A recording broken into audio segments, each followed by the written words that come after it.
रात का सन्नाटा चारों ओर फैला हुआ था। ट्रक हाईवे पूरा सुनसान था।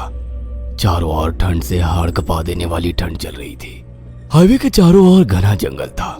उसी हाईवे पर एक मर्सिडीज दौड़ रही थी। उसमें 3 लोग सवार थे, राहुल, निधि और उनकी 10 साल की बेटी तानिया। राहुल अपने दोस्त सैफ के घर ईद की पार्टी में शामिल होने के लिए गया था और पार्टी करके घर लौट रहा था। निधि ने मुस्कुराकर ड्राइव करते हुए राहुल से कहा, कुछ भी कहो राहुल, आज तो ईद की पार्टी में मजा आ गया। हाँ, मेरा दोस्त बहुत ही बिंदास और हंसी मजाक करने वाला व्यक्ति है। मैंने देखा उसके घर पर शहर की एक से एक बड़ी हस्ती थी, मगर फिर भी वो उन सबको इग्नोर करके हमें इम्पोर्टेंस दे रहा था। हाँ, देगा क्यों नहीं, आखिर मेरा दोस्त जो है। सच में राहुल, अमेरिका से इंडिया लौटकर बहुत अच्छा फील हो रहा है। वैसे तुम्हारा दोस्त सचिन अभी तक नहीं आया अमेरिका से? निधि की बात सुनकर राहुल चौंक कर बोला, ओह शिट यार, उसका फोन आया था कि वो इंडिया आ रहा है। उसने बोला था कि मुझे एयरपोर्ट पर पिक कर ले। निधि बहुत नाराज होगा वो। कोई बात नहीं, उससे बोल देना कि तुम्हें बिल्कुल याद नहीं रहा और फिर तुम्हें सैफ की इनवाइट की हुई ईद पार्टी में भी तो शामिल होना था। निधि ने इतना बोला ही था कि उसकी बेटी तानिया ने अपनी माँ की ओर देखकर कहा, मुझे भूख लगी है माँ, और प्यास भी। तानिया की बात पर निधि ने बुरा सा मुंह बनाकर उसकी ओर देखकर कहा, पार्टी में तो इतना खाया था तुमने, फिर भी भूख लगी है।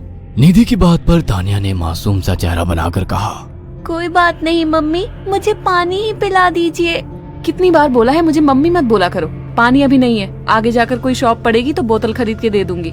निधि की बात पर राहुल ने मुस्कुराकर कहा, छोटी बच्ची है निधि, इतना नाराज होना सही नहीं है। राहुल ने इतना कहा ही था कि अचानक एक काली परछाई राहुल की कार के सामने आकर खड़ी हो गई।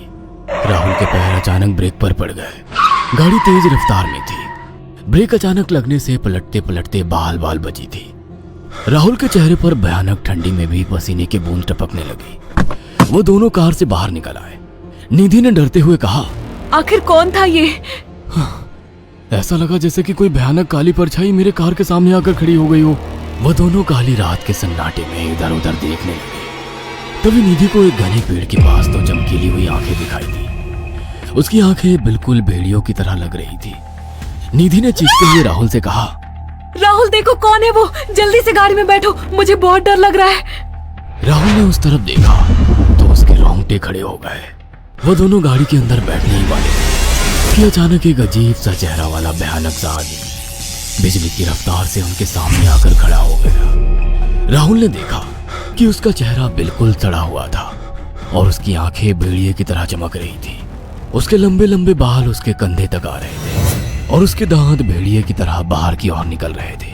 हाथों की जगह नुकीले पंजे थे। राहुल को देखकर अजीब से अंदाज में हंसने लगा, मगर जैसे ही राहुल की नजर उसके कपड़ों पर गई, राहुल की आंखें फटी की फटी रह गई। वो हकलाते हुए बोला, भाईजान, भाईजान, मुझे माफ कर दो, मुझे छोड़ दो। राहुल ने इतना कहा ही था कि अचानक उस अजीब से दिखने वाले भयानक आदमी ने अपने पंजों से राहुल की गर्दन कसकर पकड़ ली और एक ही सेकंड में उखाड़ कर जमीन पर फेंक दी। राहुल के धड़ से लाल रंग का खून का फुहारा फूट पड़ा। इस भयानक मंजर को देखकर निधि के गले से एक जोरदार चीख निकल गई। निधि इससे पहले भागती कि अचानक उस भयानक दिखने वाले आदमी ने निधि को पकड़ लिया और अपने नुकीले पंजे उसके पेट में गड़ा दिए और उसकी अतड़ियां बाहर निकाल दी। निधि की एक दिल दहला देने वाली चीख सन्नाटे को चीर गई। अचानक हवा का एक बवंडर उठा और वो भयानक सा दिखने वाला व्यक्ति देखते ही देखते बवंडर के साथ गायब हो गया। तानिया ने डरते डरते निधि के मोबाइल से पुलिस और सैफ को बुला लिया और कुछ ही देर में वहां चारों ओर पुलिस की गाड़ियां थी। पुलिस ने राहुल के दोनों दोस्त सैफ और सचिन को वहीं बुला लिया। इंस्पेक्टर अर्जुन ने दोनों से कहा, मैंने ऐसी हत्याएं अपने करियर में कभी पहले नहीं देखी। ये काम तो ना किसी जानवर का लगता है, ना ही किसी इंसान का। सचिन कपकपाती हुई आवाज में बोला, आप कहना क्या चाहते हैं? कुछ कह नहीं सकता। जिस किसी ने भी इन दोनों को मारा है उससे एक बात तो साबित होती है कि वो इन दोनों से हद से ज्यादा नफरत करता था। अब सारी सच्चाई तो ये बच्ची ही बता सकती है। इतना बोलकर इंस्पेक्टर अर्जुन तानिया के पास चला गया, जो बेहद डरी हुई थी। तानिया ने आंखों देखी सारी घटना इंस्पेक्टर अर्जुन को बता दी। तानिया की बात सुनकर इंस्पेक्टर अर्जुन कंफ्यूज चेहरा लेकर मोबाइल पर किसी से बात करने लगे।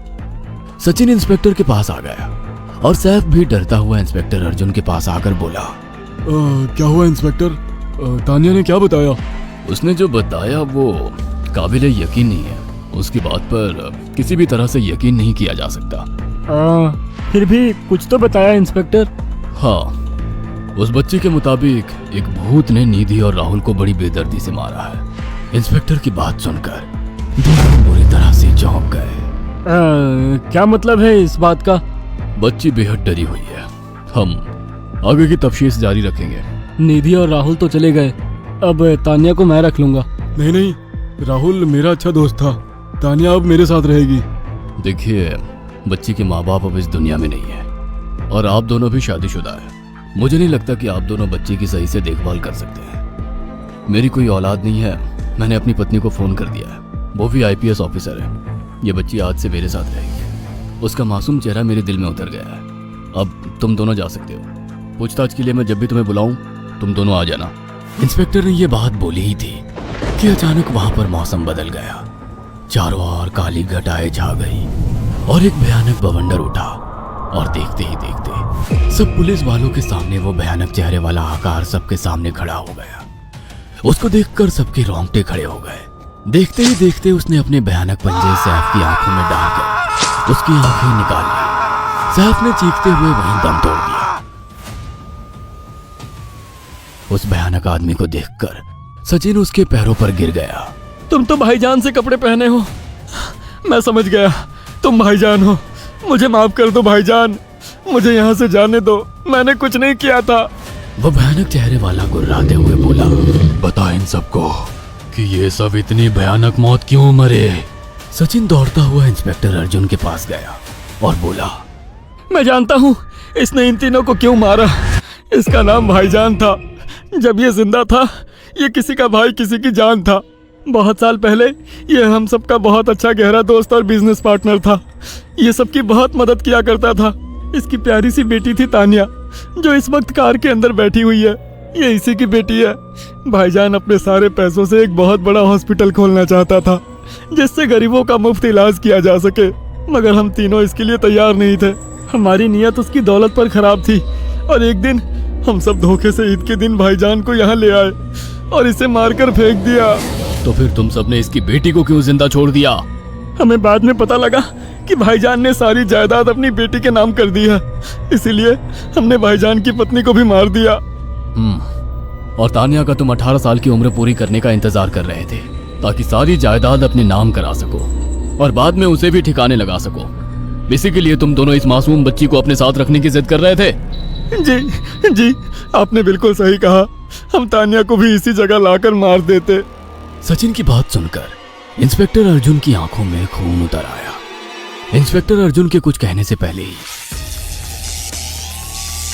भाईजान बिजली की रफ्तार से इंस्पेक्टर अर्जुन की आंखों के सामने से सचिन को पकड़कर ले गया और उसके शरीर के टुकड़े टुकड़े कर दिए और हवा में उठे एक तेज बवंडर के साथ गायब हो गया। सारी घटना इंस्पेक्टर अर्जुन की आंखों के सामने हुई थी। तानिया को इंस्पेक्टर अर्जुन और उसकी पत्नी ने अपनी बेटी की तरह पाला। अगर आपको हमारी ये कहानी पसंद आई हो तो इसे लाइक और शेयर करना ना भूलें। साथ ही ऐसी और नई कहानियों के अपडेट्स पाने के लिए हमारे चैनल अक्षु टीवी को जरूर सब्सक्राइब करें।